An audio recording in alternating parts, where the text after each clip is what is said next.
Rakvere politseiosakonna ülemkomissar Enn Kuusik, mis siin toimub täna Rakvere linnas Laia ja Tallinna tänava ristmikul? Täna meil on siis planeeritud politseioperatsioon, mille põhisihiks on siis selgitada välja neid juhte, kes ei kasuta turvavarustust.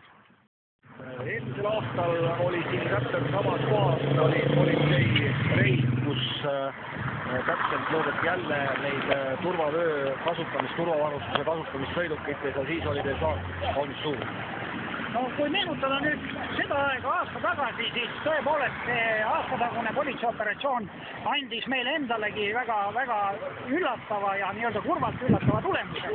Ja kui nüüd võrrelda seda tänavuse aasta seisuga, siis ma pean ütlema, et juhid on muutunud tunduvalt korralikumaks. Me näeme ikkagi rohkem turvavöö kasutajaid kui turvavöö mittekasutajaid. Just äsja rääkisime linnakodaniku.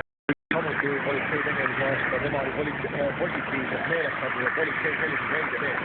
Jaa, tegemist oli inimesega, kes on ka ise autojuht ja väga tihedalt sõidab ja kes tõepoolest andis ka asjale väga õige hinnangu, et turvavöö on ju see, millega on võimalus ennast kaitsta ja enda omakseid, eriti lapsi.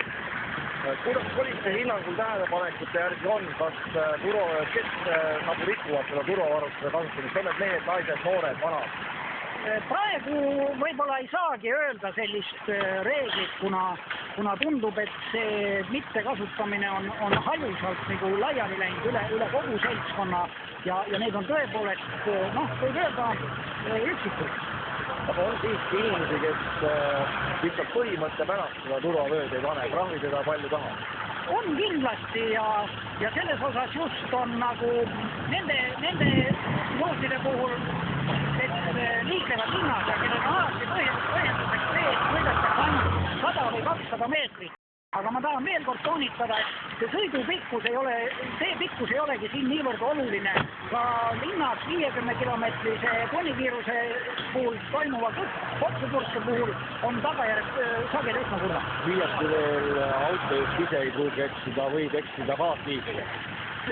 Seda kindlasti ja turvatöö on sedavõrd oluline ja mis tõepoolest ei nõua ju inimestelt täiendavaid kulutusi. Ka autos on vaja ainult saada üle oma isiklikust laitsusest. Ja enda näite puhul võin kinnitada seda, et ma olen kuskil